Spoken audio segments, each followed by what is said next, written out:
Good morning. A pleasure to have you join us. Off the Press is on every morning, weekdays here on Plus TV Africa. What we do is bring you all the latest headline. Let's get right to it. My name is Felicity Ezewike. I have a guest to help us make sense. That's Daniel Odukbe, legal practitioner. Thank you very much for coming on the program. Pleasure to be here. All right, we'll just take a look at some of the papers and then he will help us make sense of it. So you can go pick up a copy from your vendor. Sometimes I wonder how they manage with online and all of that. All right, The Punch, we have abandoned road project, states, man laments effect on economy. That's on the front page. And the situation with our roads is captured here across states, actually. One in Lagos, one in Ogun. The other one somewhere in Ogbomosho.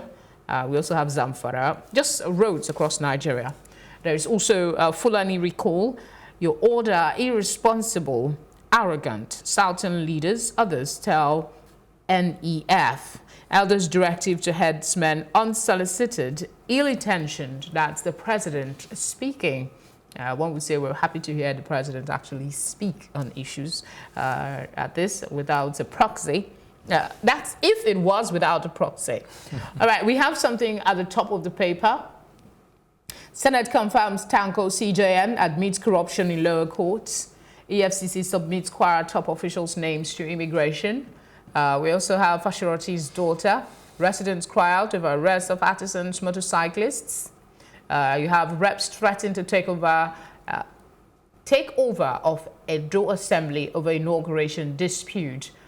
Super Eagles beat Tunisia 1-0, peak 8th AFCON bronze. Well, congratulations to our team, at least they got something for us. Nigeria's economy fragile, not competitive, says NECA. That's on page 25 of the paper.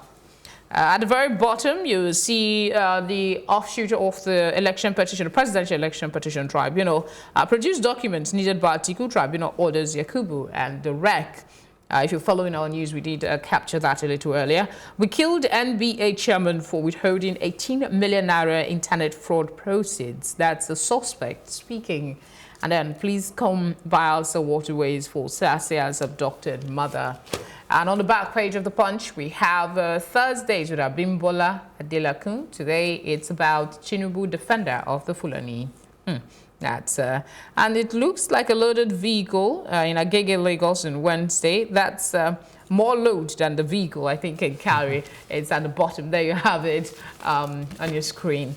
All right, Daniel, over to you. Which of these would you want to speak on quickly before we move on to another? Okay, so probably we should start with the main caption. That's the story about the abandoned road projects across the states of the Federation. It worries me because whenever it's time for election, we seem to forget about these issues, and then politicking takes center stage. But these are the real issues. These are the things. These are the parameters. I can't understand why somebody will spend 8 years, as governor of a state, and there are so many abandoned projects, and you wonder really what's. It's almost like whenever they are elected into public office, they just run the thing and they forget, that bettering the lives of the people is the core of their assignment. I can't understand. They spend so much money running government. Paying, a very bogus budget in terms of paying the special advisor and what have you. But the key capital projects are abandoned. The ones that will affect, the shortest way to improve the standard of living of the people is not by feeding them or by distributing money to them. It is by creating an enabling environment for them to thrive. If the roads are not good, business will not thrive. Infrastructure is bad, businesses will not thrive. It's our biggest challenge, but we don't pay attention to it, and it worries me. And I think, as citizens, we need to begin to ask more questions. We need to be more aggressive about it. Regardless of whoever, becomes a leader, both at the state level and at the national level, we need to demand action. It is not impossible. We go to other parts of the world, other nations of the world, and we see, you hardly find roads that, that are bad. And it's just unfortunate. They are human beings, like in this same world, and if you look around in our own communities, everywhere you turn, bad roads, potholes, even in Lagos, in Ogun State, everywhere you turn, it's just unfortunate, if you ask me. Quite unfortunate. What about this recall order by the Northern Elders Forum? It's getting a lot of reaction. Even the president is speaking.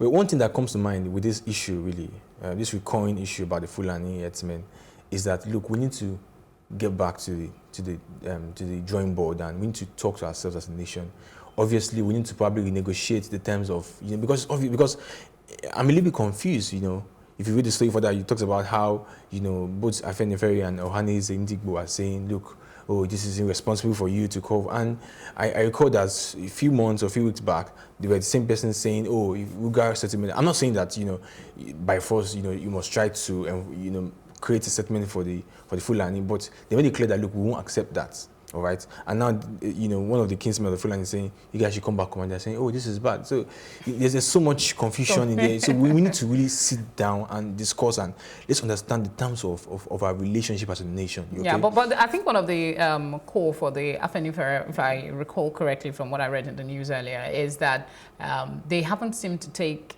the Northern elders did not apologize for some of the atrocities that has been committed by some of their people, allegedly. They've not acknowledged the pain that they've caused, and I think they feel pained, particularly because of Fasherati's daughter, who is still in the news that passed on just over the weekend. So I think that may be the reason why they're alluding that this is wrong and arrogant. They didn't even apologize. Okay, so I'm just thinking, okay, so if I allege that somebody has caused me pain and the person now wakes up in the morning and says, okay, I'm leaving. Apology is good, but I think I'll be excited that the person is finally leaving. So I'm not saying that leaving is the solution, is the way forward.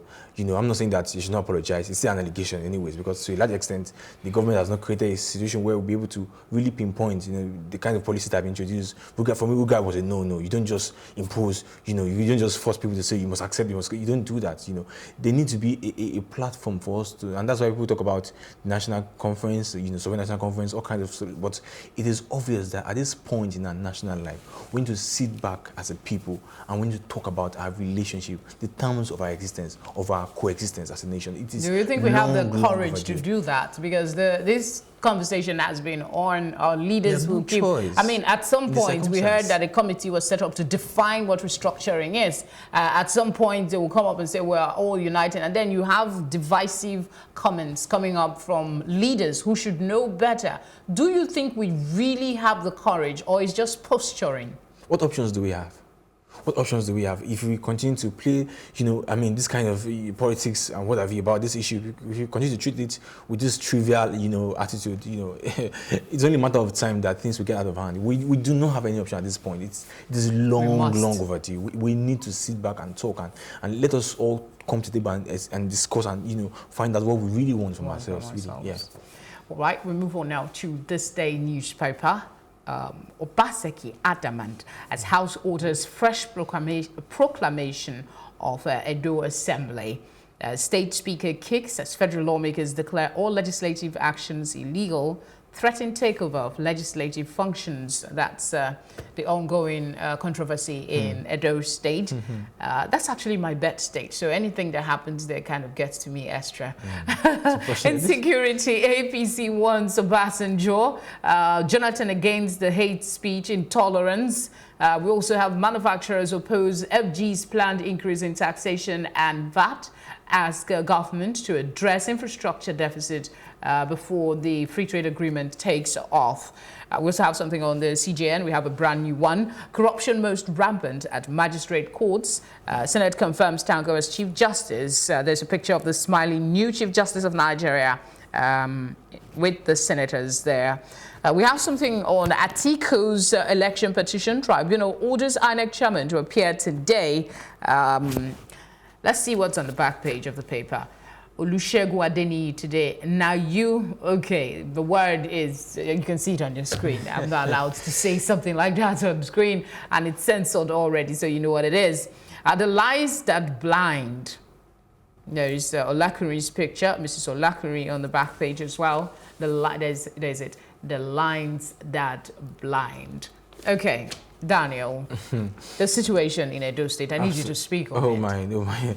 It's just politicking as the highest order, If you read the story further, you see the things that, the powers that be, in Abuja are threatening to take over the responsibilities of the Edo State House of Assembly if they do not, meet their demands and what have you. And I just wonder, if you look at the section of the Constitution that they are relying on, Section 11, Subsection 4 of the Constitution, talks about, it only gives the power to do so, to take over the responsibility of the State Assembly, only when it is clear that the State Assembly is not able to carry out its function. So far, I know that there's crisis. I wouldn't know whether it's just within the house or it's external in terms of somebody from outside trying to, impose. Yeah, I think the controversy arose from the swearing in of just the clandestine kind of swearing in of members at night, and then just a few, not all the members. I think that's the crux of the matter. Okay, so what are the other members left and what are they saying currently? Because in my opinion, to my knowledge, I know that they've been sitting so far, and if you want to go by the letters of the law, what the law says is it's only when they are not able to sit. If maybe there's crisis in the states, but it seems that, whenever people are in the corridor of power, whatever, they just hide under any portion of the constitution because I don't understand. The constitution says it's only when they're not able to sit that you now say you want to take over. But so far, unless you can demonstrate, and I'm not encouraging the disagreeing members or the warring faction in the House to now begin to make the place, uncomfortable for other people. I'm just saying that from my initial reaction there, it looks like, somebody is just sitting back somewhere in Abuja, pressing buttons, just saying, okay, so exactly, pressing buttons. It's just unfortunate, people just exercise power in alarming ways, and you just they wonder. really should sort themselves out. Absolutely. All right, this is your tough, basically. CJN corruption most rampant at magistrate courts. Now, do you see him acknowledging is the first step to redemption? That's what they say. But do you see him making any new changes? Absolutely. It's within his powers to, to make the magistrates and the judges to sit up. In my opinion, I think corruption goes across every strata in the judiciary. Magistrates, yes, because it's a lot more difficult to monitor them. Just one man somewhere, and they're far away, they're many, so it's difficult to really track them and to monitor them. It's true, yeah, but but I just think it's as bad. It's as bad, everywhere. So I think a more comprehensive approach probably needs to be put together to put them on their toes, because if, like we always say, the judiciary is the last hope of the common man. If we have issues with that, we're in trouble. Vanguard is next. Some stories here. Return to North Call. Again, it's trending. Fury as Ohaneze, Afenifere, other groups bash NEF. We've taken that story. There's a couple of riders to it as well, showing on your screen now. We also have Oshomole Obaseki feud. Reps declare 7th Edo House illegal. Order fresh proclamation. We also have at the top the CJN at Senate confirmation says judiciary is corrupt. He has also reacted to that. Fashiroti's daughter had to be buried July 22 as Yoruba group protest task Buhari on security. These are some of the stories on the front page. Something from the MBS. LG spent 729 billion naira to service public debt in the first quarter of 2019, just above the top mast of the paper.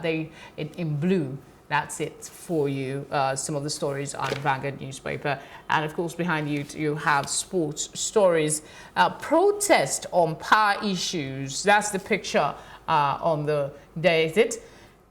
The little thing underneath it that you can't see so well, I'm going to help and read it out. Protest on power issues. Members of civil society groups protest against non-availability of prepaid meters and crazy bills at the Lagos State House of Assembly alongside Ikeja, Lagos yesterday. That's the picture. Okay, so would you like to talk about this power situation? Absolutely, because just moments ago we were talking about infrastructure, roads specifically. Now the power sector. These are the real issues. It's been said that if you can take care of the power supply problem, it's almost as good as you've taken care of half the problem. Half of the problem, in terms of job creation, in terms of standard of living, and again, these are the real issues. I mean, right now, a responsible government will tighten its belt and sit down. I can't believe it. I can't understand how, after over 16 years of coming back to democracy, we are still not able to solve our power problem. It's appalling. I just can't understand. I think these are the real issues that we as a people, we need to. There's a need for like a reawakening. just for us to just wake up and take this things more seriously. I'm really excited that people take it upon themselves to demand action. This is the kind of attitude we need on those kind of key issues, the power sector, the roads. Those are we should not be carried away, because sometimes when I think about it, I wonder whether, there's a conspiracy among the ruling class just to distract us as a people, the political, but these are the real issues that every Nigerian needs to, because regardless of where you are from, whether you're Yoruba, you're Hebrew, you're from the north, you're from the east, these are the issues that we have in common, that we determine our standard of living, that determine the state of our nation. So I think it's a good thing that, some Nigerian civil society are coming together to demand action. And while you were talking, I was looking at some of the pictures, the placards that they're holding. You need to go take a look at it. It's hilarious. The one that's sitting clearly here is monthly house rent 5,000 naira. Monthly NEPA bill is 12,000 naira. Wow. You try to match it. It's mismatched. Incredible. Completely. Some other interesting comments sharing their grievances at the Lagos House of Assembly. Right, let's see what the nation has for us today. The CJN is also here. This time that's what they're going with as their screamer. CJN, corrupt judges must be dealt with like others. It has one rider, Muhammad's 6th review of criminal law. Bureau to verify Makande's 48 billion naira assets. Passports of 34 former choir officials seized. Police restrict protest in Abuja. NAF redeploys AOCs, others. Reps threaten Edo House takeover. Buhari to headers, ignore quit notice. There's something on the Cup of Nations fixtures, results, more. The pages are on the front there for those that really love the kind of stories. Government to begin cleanup of Lagos, Badagry, Oshodi, Abulegba roads. That's good news for Lagosians supplying that route. That's on page 4 of the paper. On the back page of the Nation, we have time for a short break. That's editorial notebook. Why is he calling for that? You got to read it. A hardball, dangerous juncture.